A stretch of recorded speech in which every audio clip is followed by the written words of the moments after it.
aux femmes de nombreux pays que l'idée est née, et de là, nous avons demandé, avec l'aide de la diplomatie algérienne, la naissance de cette journée internationale du vivre ensemble en paix, qui a été adoptée par une résolution à l'unanimité des 193 pays, par consensus, le 17 décembre 2017. Je me réjouis de voir que cette ville aujourd'hui accueille les Jeux olympiques, et qui dit Jeux, à mon sens, dit une valeur qui permet à nos jeunes, les jeunes de la Méditerranée, de mieux se connaître, de mieux se respecter, et de mieux entrevoir, de construire leur avenir l'un avec l'autre et pas l'un contre l'autre. La Méditerranée aujourd'hui est devenue un cimetière. Un cimetière, comme vous le savez tous, où des milliers de jeunes ont disparu pour toujours. Et cela continue. Et nous souhaitons que cette mer Méditerranée, cette mer où sont nées les plus grandes civilisations du monde, que ce soit la civilisation pharaonique, la civilisation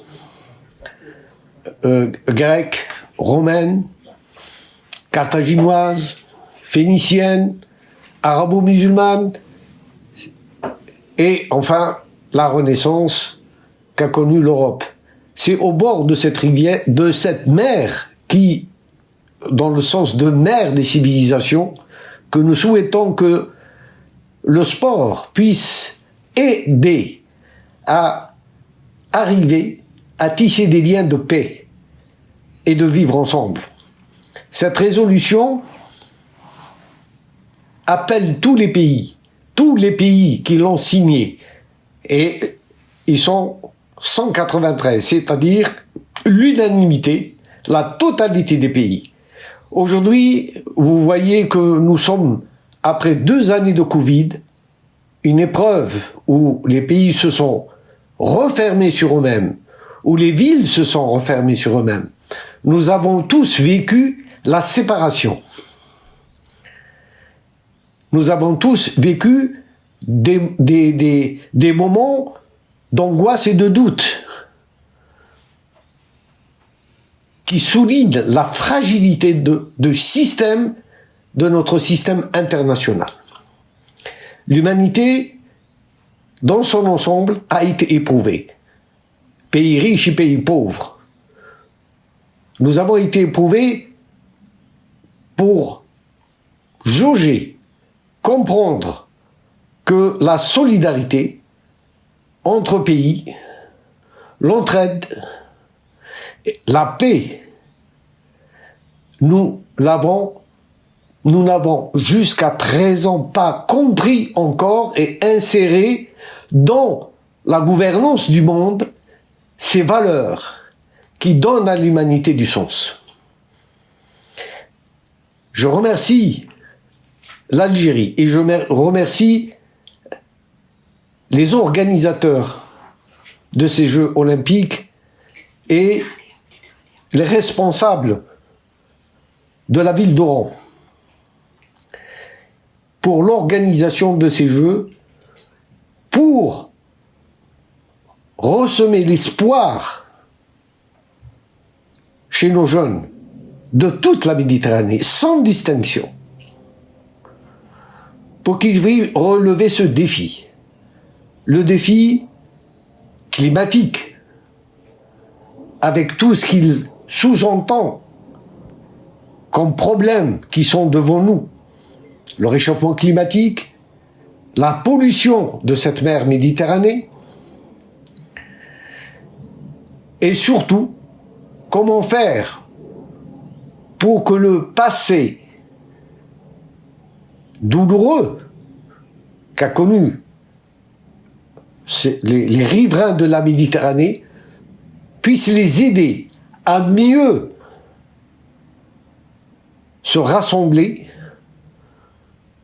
à mieux coopérer, à mieux gérer l'avenir de leur peuple, de leur nation, et faire en sorte qu'une nouvelle civilisation, un nouveau mythe civilisationnel puisse naître encore une fois sur le bord de cette mer. C'est ça le défi à relever. C'est comment faire pour mettre nos avoirs, nos savoirs, nos technologies au service du bien commun. Et le sport en est un. Parce que le sport aujourd'hui, médiatiquement, est devenu un produit. Il y a bien sûr le côté positif et le côté négatif.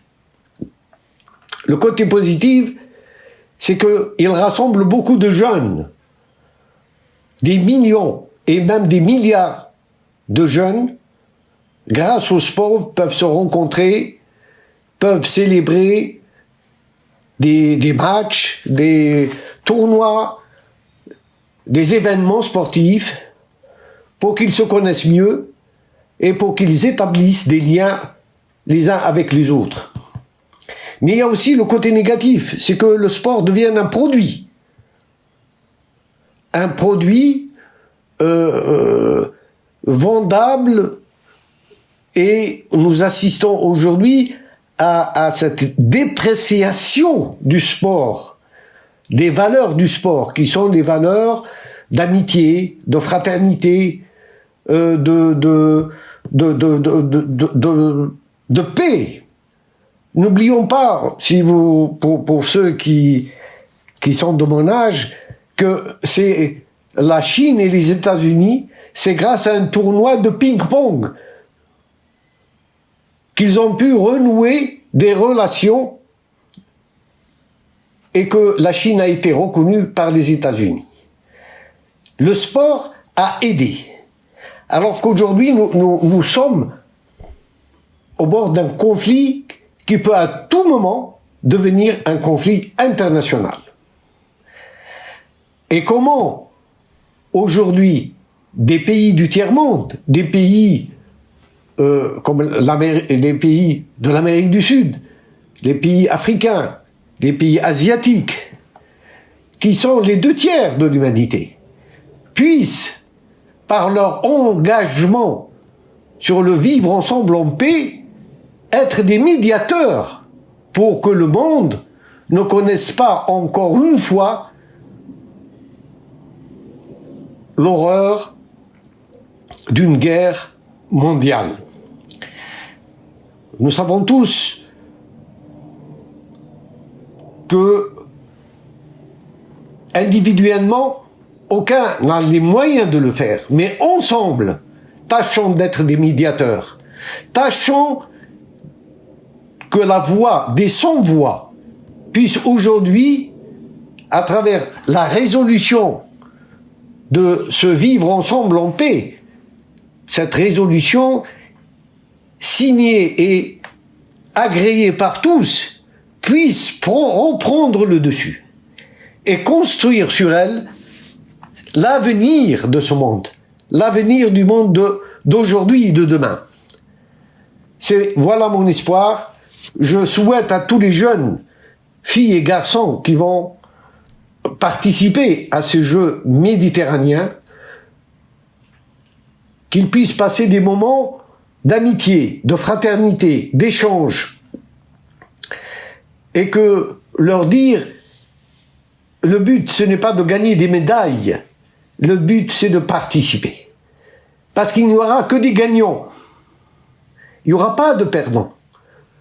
Tous ceux qui participent auront quelque chose à gagner. l'amitié d'autrui, la visite d'un pays, la découverte d'une culture, et inscrire le sport dans cette culture de l'éducation à la paix. Il faut que le sport devienne un moyen de pouvoir toucher les consciences et de semer cette graine de paix très tôt chez nos enfants, pour qu'ils grandissent avec, parce que c'est une culture. La paix, ce n'est pas uniquement l'absence de guerre ou de conflit. La paix, c'est la prospérité. La paix, elle est en nous. La paix avec soi, la paix avec l'autre, le voisinage, dans la ville, entre pays. Et nous en sommes encore loin. Et cette paix va même au-delà. C'est avec l'environnement, dont l'homme est devenu aujourd'hui le principal prédateur. Parce qu'il a réussi à aggraver la situation et à faire augmenter le réchauffement climatique, et aucun pays tout seul ne peut remédier à ce problème.